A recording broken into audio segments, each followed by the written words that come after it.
a realm where your greatest enemy isn't the person standing before you, but the limitations you have placed upon yourself. How to destroy your enemy without fighting them. Who is your enemy? Is it your competitor in business, your rival at school? Or perhaps it's that voice inside your head telling you that you're not good enough, whatever form your enemy takes. I want you to picture them clearly in your mind right now. Got it. Good. Now, here's the truth that's going to set you free. Your enemy only has as much power as you give them. Read my lips. Your enemy's strength is directly proportional to your perception of their importance in your life. Let me break it down for you. When we talk about destroying our enemies, we are not talking about physical destruction. We are talking about rendering them irrelevant. We are talking about rising so high that they can no longer reach you. We are talking about becoming so focused on your purpose that their very existence becomes inconsequential. You see, the greatest victory isn't winning a fight. The greatest victory is making the fight unnecessary. It's about elevating yourself to a level where the battles others want to drag you into become entirely beneath you. Now, I know what some of you are thinking, but how do I do that? How do I rise above when my enemy is constantly pulling me down? I'm glad you asked. Let me give you 5 principles that will revolutionize your approach to dealing with your enemies. Principle number 1. Focus on your purpose, not your opposition. Your purpose is like a magnet drawing you towards your destiny. When you're truly aligned with your purpose, the actions of your enemies become mere background noise. Imagine you're driving a car. Your purpose is your destination. Your enemy, they're just a roadside distraction. The more attention you give them, the more likely you are to veer off course. Keep your eyes on the road. Keep moving towards your destination. Principle number 2. Cultivate self-awareness. Know thyself, as the ancient Greeks would say. Understanding your strengths, weaknesses, fears, and motivations is crucial. Why? Because self-awareness is the foundation of self-improvement. When you know yourself, truly know yourself, you become immune to the manipulations of others. Their words can't shake you because you already know who you are. Their actions can't deter you because you're secure in your path. Principle number 3, practice emotional intelligence. This is about understanding and managing your emotions, as well as recognizing and influencing the emotions of others. When you master emotional intelligence, you gain the power to respond rather than react. How often have you been baited into a conflict because someone pushed your emotional buttons? How many times have you regretted actions taken in the heat of the moment? Emotional intelligence gives you the ability to pause, to choose your response, to remain calm in the face of provocation. Principle number 4. Build your circle of influence. Surround yourself with people who uplift you, who challenge you to be better, who support your dreams. Your circle of influence is like a fortress. The stronger it is, the more impenetrable you become to negative external forces. Remember, you are the average of the 5 people you spend the most time with. Choose wisely. Let your circle be a source of strength, inspiration, and growth. Principle number 5. Continuously improve yourself. This is perhaps the most powerful principle of all. When you commit to constant self-improvement, you create an ever-widening gap between yourself and your enemies. If you improve yourself by just 1% every day, in 70 days, you will be twice as good as you are now. In a year, you will be 37 times better. Can you see how powerful this is? While your enemies are busy plotting against you, you're busy becoming a better version of yourself every single day. Your purpose is your North Star. It's the reason you get out of bed in the morning. It's what drives you to push through obstacles and keep going when times get tough. Your purpose isn't just about you. It's about the impact you can have on the world. It's about the lives you can touch, the changes you can make, the legacy you can leave behind. When you're truly focused on your purpose, petty conflicts and rivalries fade into insignificance. Why? Because you're playing a bigger game. You're not concerned with winning arguments or proving points. You're concerned with fulfilling your potential and making your unique contribution to the world. Let me give you an example. Imagine you're an entrepreneur with a vision to revolutionize education through technology. You have got a competitor who's constantly trying to undermine you, spreading rumors, copying your ideas. Now, you could spend your energy fighting back, trying to expose them, trying to win each little battle. Or you could pour that energy into perfecting your product, into reaching more students, into actually changing lives through education. Which approach do you think will yield better results in the long run? Which approach will leave you feeling more fulfilled? Which approach will have a greater impact on the world? When you're focused on your purpose, you don't have time for enemies, you're too busy changing the world. Self-awareness is like having a mirror for your soul. It allows you to see yourself clearly, without distortion, without self-deception. Self-awareness means understanding your values, your beliefs, your strengths, and yes, even your weaknesses. It means being honest with yourself about your fears, your insecurities, your biases. Why is this important in the context of dealing with enemies? Because most of the time our enemies are able to affect us because they tap into our insecurities. They find our weak spots and exploit them. But when you're self-aware, you take that power away from them. You know your weak spots and you're working on them. You understand your triggers, so you're not easily provoked. You're clear about your values, so you're not swayed by others' opinions or judgments. Self-awareness also helps you understand why you perceive certain people as enemies in the first place. Often what we dislike in others is a reflection of what we dislike in ourselves. By understanding this, we can start to dissolve those enmities, to see our enemies as fellow human beings, perhaps even as teachers showing us where we need to grow. Let me share a personal story to illustrate this point. Early in my career, I had a colleague who seemed to oppose everything I did.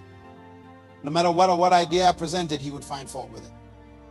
At first, I saw him as my enemy.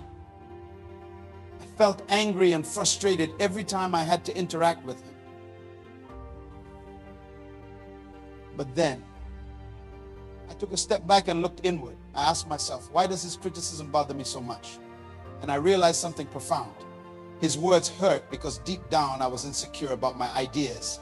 I was afraid of failure, afraid of not being good enough. This realization was a turning point. Instead of seeing my colleague as an enemy, I started to see him as a mirror, reflecting my own insecurities back at me. And you know what? Once I acknowledged those insecurities and started working on them, his criticism lost its sting. In fact, I began to appreciate his perspective because it challenged me to think more deeply, to refine my ideas, to become better. That's the power of self-awareness. It turns your enemies into teachers. It turns obstacles into opportunities for growth. Moving on to emotional intelligence. This is a game changer, my friends. Emotional intelligence is about understanding and managing your own emotions and being able to recognize and influence the emotions of others. When you have high emotional intelligence, you're able to stay calm under pressure. You're able to diffuse tense situations. You're able to communicate effectively, even with people who oppose you. Imagine this scenario. You're in a meeting, presenting your ideas. Someone in the room starts to criticize your proposal harshly. They're not just disagreeing with your ideas, they're attacking you personally. How do you respond? Without emotional intelligence, you might get defensive, you might lash out, You might let your anger get the better of you, saying things you will later regret. And in doing so, you might lose the support of others in the room. But with emotional intelligence, you're able to remain calm. You're able to separate the emotional content of the attack from any valid points of criticism.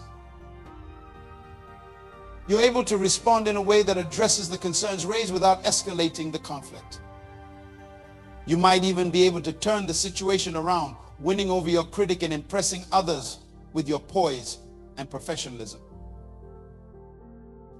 That's the power of emotional intelligence. It allows you to respond rather than react. It gives you the ability to choose your behavior rather than being at the mercy of your emotions. Let me give you another example of how emotional intelligence can help you deal with enemies. Imagine you're a manager and one of your team members is constantly undermining you.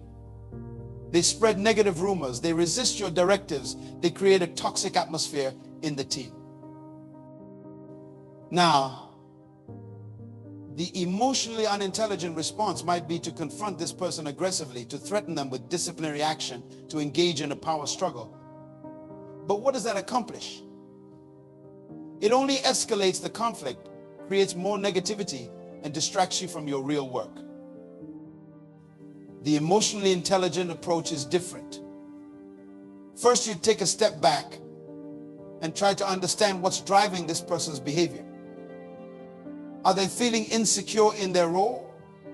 Are they frustrated about something? Once you understand their emotions, you can address the root cause of the problem. You might have a private conversation with them where you listen more than you speak. You might acknowledge their feelings, even if you disagree with their actions. You might find a way to align their goals with the team's goals, turning an enemy into an ally. This approach doesn't just solve the immediate problem. It demonstrates leadership. It builds respect. It creates a positive culture where conflicts are resolved constructively, not destructively. That's the power of emotional intelligence in dealing with enemies. It allows you to transform conflicts into opportunities for understanding and growth. The people you surround yourself with have a profound impact on your life. They shape your thoughts, influence your decisions, affect your mood, and even impact your success. Your circle of influence should be carefully curated. It should consist of people who support your dreams, who challenge you to be better, who bring out the best in you. These are the people who will stand by you when times are tough, who will celebrate your victories, who will give you honest feedback when you need it. When you have a strong circle of influence, you become more resilient to external negativity. The support and positivity from your circle act as a buffer against the actions of your enemies. Moreover, a strong circle of influence can often neutralize your enemies without you having to do anything. Your reputation, your connections, your support system, these can make potential enemies think twice before crossing you. But remember, building a circle of influence isn't about accumulating powerful friends for personal gain. It's about creating genuine relationships based on mutual respect and shared values. It's about surrounding yourself with people who inspire you to be the best version of yourself. Let me share an example of how a strong circle of influence can help you deal with enemies. Imagine you're an artist, and there's another artist in your community who's always criticizing your work, trying to discourage galleries from showing your pieces, even attempting to turn other artists against you. Now, if you're isolated, if you don't have a strong support system, these attacks could be devastating. They could make you doubt yourself, maybe even make you want to give up on your art. But what if you have built a strong circle of influence? What if you have relationships with respected gallery owners who believe in your work? What if you're part of a supportive community of fellow artists who appreciate your unique style? What if you have mentors who can offer guidance and perspective when you're facing challenges? In this scenario, the actions of your enemy would have far less impact. The gallery owners would see through the criticism and continue to show your work. Your fellow artists will stand by you, maybe even speak out in your defense. Your mentors would help you see this conflict as an opportunity for growth rather than a reason for despair. When you have a strong circle of influence, you're never really alone in your battles. You have a network of support that can lift you up when others try to bring you down. Building this circle of influence takes time and effort. It's not about networking in the superficial sense. It's about building genuine relationships. It's about being the kind of person others want to support. It's about adding value to others' lives, not just taking from them. So how do you build this circle of influence? Start by being genuinely interested in others. Listen more than you speak. Offer help without expecting anything in return. Share your knowledge and resources generously. Celebrate others' successes as enthusiastically as you celebrate your own.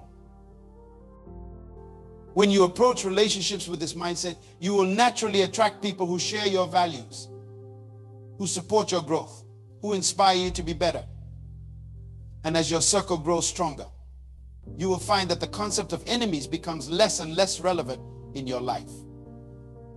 Self-improvement. This, my friends, is the secret weapon in destroying your enemies without fighting them.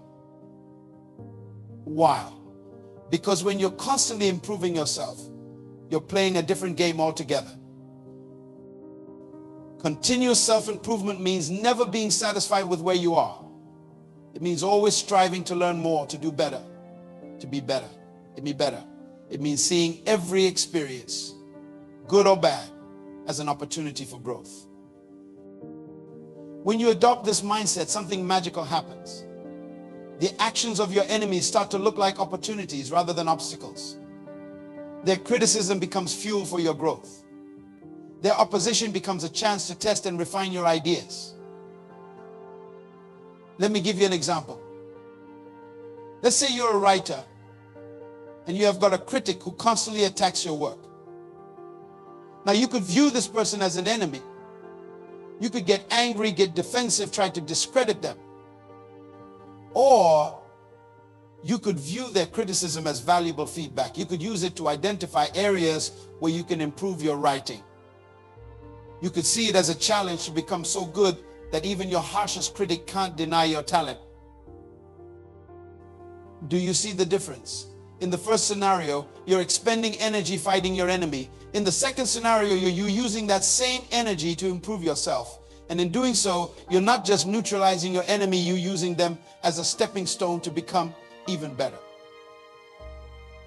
This principle of continuous self-improvement applies to every area of your life. Are you in business? Continuously improve your skills, your products, your services. Are you in a relationship? Continuously work on being a better partner. Are you a parent? Continuously strive to be a better role model for your children. The beauty of this approach is that it shifts your focus from external battles to internal growth. Instead of worrying about what your enemies are doing, you're concentrated on what you're becoming. And as you become better and better, your enemies become less and less relevant. Let me share a personal story to illustrate this point. Early in my career as a speaker and teacher, I faced significant opposition from some established figures in my field. They saw my message as a threat to their way of thinking. They criticized me publicly, tried to discredit my teachings, even attempted to block my speaking engagements. At first I was angry. I wanted to fight back, to prove them wrong. But then I realized something crucial. Every moment I spent fighting them was a moment I wasn't spending on fulfilling my purpose. Every ounce of energy I devoted to this conflict was energy taken away from the people I was meant to serve. So I made a decision. I chose to focus on my purpose with even greater intensity. I committed myself to continuous improvement, refining my message, honing my skills as a speaker and teacher. I surrounded myself with supportive, like-minded individuals who believed in my vision. And you know what happened? As I grew, as my influence expanded, as more and more lives were transformed through my work, those who opposed me became increasingly irrelevant. Their criticism faded into background noise, drowned out by the testimonies of those who had been positively impacted by my message. I didn't defeat my enemies, I outgrew them.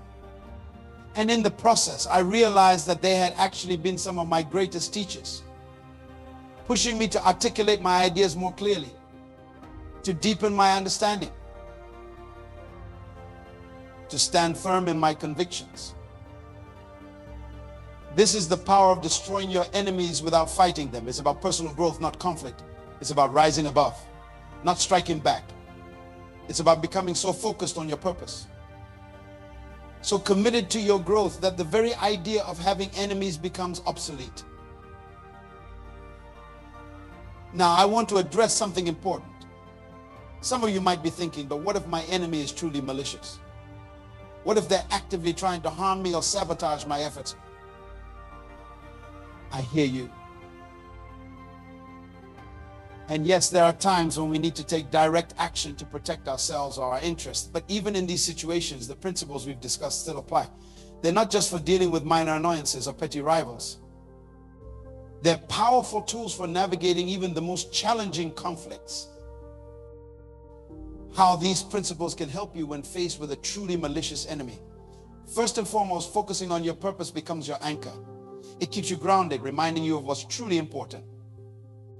When you're clear about your purpose, you're less likely to be derailed by the actions of others, no matter how malicious they might be. Self-awareness becomes your shield. When you understand your own triggers and vulnerabilities, you're less likely to be manipulated or provoked into actions that could harm you or compromise your integrity.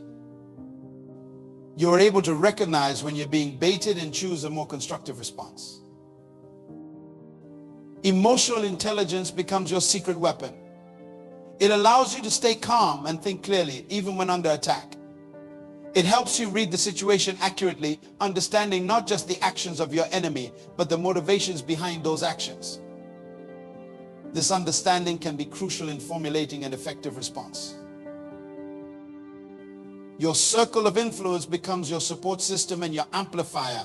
When faced with a serious threat, having a network of supportive, influential people can make all the difference. They can offer advice, provide resources, and sometimes even intervene on your behalf. And continuous self-improvement.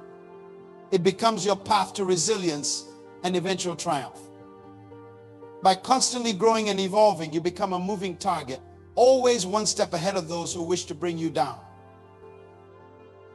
Let me share a story that illustrates how these principles can work even in extreme situations. There was a young entrepreneur I once mentored. Let's call him David. David, a revolutionary green energy technology. And he was on the verge of securing major funding to bring it to market. But there was a problem. A large established energy company saw David's technology as a threat to their business model. They didn't just compete with him fairly. They launched a campaign to destroy him. They spread false rumors about the safety of his technology. They filed frivolous lawsuits to drain his resources. They even tried to poach his key team members. David was devastated. He came to me ready to give up. How can I fight against a company with virtually unlimited resources, he asked. They're everywhere, attacking me from all sides. I feel like I'm drowning. This is where our principles came into play. First, we focused on his purpose. Why had he developed this technology in the first place? It wasn't just about making money. David had a vision of a world with clean, affordable energy for everyone. By reconnecting with this purpose, he found the strength to keep going. Next, we worked on his self-awareness. David realized that part of his distress came from a deep-seated fear of failure, of letting down the people who believed in him. Once he recognized this, he could separate his emotional response from the practical challenges he was facing. We then applied emotional intelligence to analyze the situation. Why was this company so threatened? Understanding their fears and motivations helped David anticipate their next moves and respond more effectively. David then activated his circle of influence. He reached out to environmental groups, research institutions, and forward-thinking investors who shared his vision. They provided support, credibility, and resources that helped him weather the storm. Finally, David committed to continuous improvement. He didn't just work on his technology. He improved his communication skills to better articulate his vision. He studied business strategy to make his company more resilient. He even learned meditation to help him stay calm under pressure. The result? David didn't just survive the onslaught. He thrived. The attacks from the energy company, instead of destroying him, only served to bring more attention to his work. The lawsuits were thrown out of court, damaging the bigger company's reputation. Some of their unethical tactics came to light, leading to public backlash. Meanwhile, David's technology continued to improve. His growing network of supporters helped him secure even more funding. Today, his company is revolutionizing the energy industry, and that once powerful enemy, they're scrambling to catch up, their relevance diminishing by the day. This story illustrates a profound truth. When you rise above the fight, when you focus on growth rather than conflict, you change the entire dynamic. You're no longer playing your enemy's game. You're playing your own game, one where the rules favor your strengths. Now, I want to address another question that might be on your minds. What if my enemy is not an external person or entity, but an internal struggle? What if my greatest enemy is myself? This is perhaps the most important battle of all. Many of us are our own worst enemies. We sabotage our own success. We let self-doubt, fear, and negative self-talk hold us back from reaching our full potential. The beauty is, the same principles we've discussed are incredibly effective in overcoming these internal enemies. Let's break it down. Focus on your purpose. When you're clear about your why, it becomes easier to push through self-doubt and fear. Your purpose becomes the driving force that helps you overcome internal resistance. Self-awareness. This is crucial in identifying the negative patterns and beliefs that are holding you back. Once you're aware of these internal enemies, you can start to challenge and change them. Emotional intelligence. This helps you manage those difficult emotions that often fuel self-sabotage. It allows you to recognize when you're being overly self-critical and choose more constructive thoughts and behaviors. Circle of influence. Surround yourself with people who believe in you, even when you're struggling to believe in yourself. Their support can be a powerful antidote to negative self-talk. Continuous self-improvement. This principle is all about growing beyond your current limitations. Every small step you take in improving yourself chips away at those internal barriers. Let me share a personal experience to illustrate this. Early in my career as a speaker, my biggest enemy was my own self-doubt.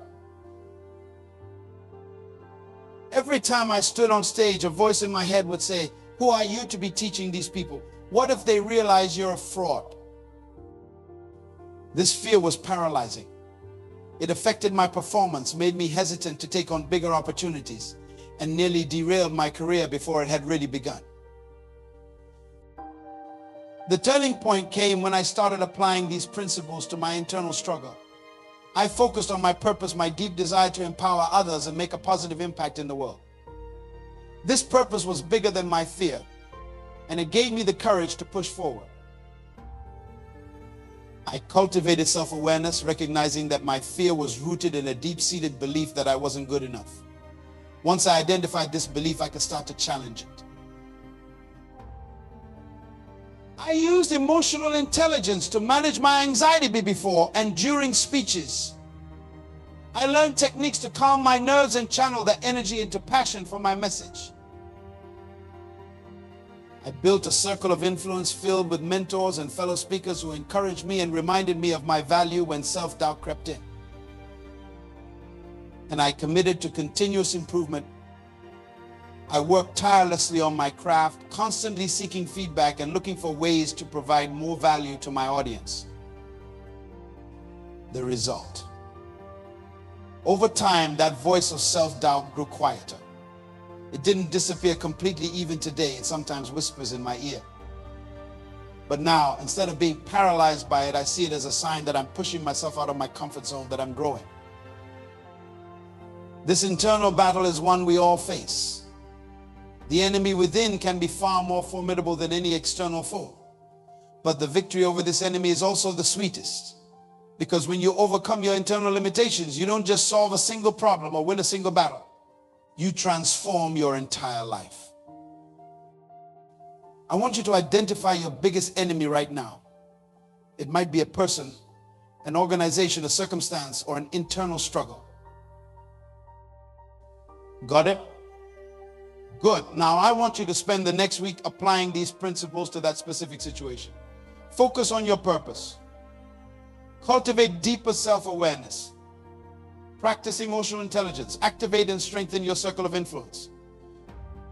Commit to continuous improvement in the areas relevant to this challenge. Do this consistently for 1 week, and I promise you, you will start to see a shift.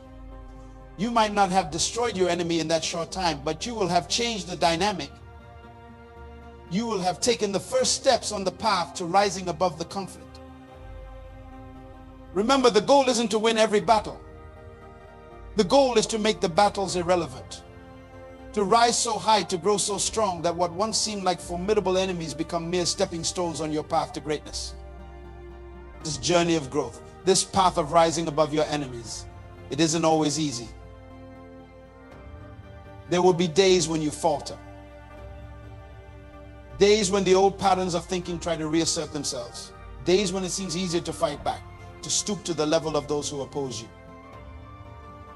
Every challenge, every enemy, every obstacle is an opportunity to recommit to your purpose, an opportunity to deepen your self-awareness, an opportunity to practice emotional intelligence, an opportunity to lean on and strengthen your circle of influence, an opportunity to improve and grow.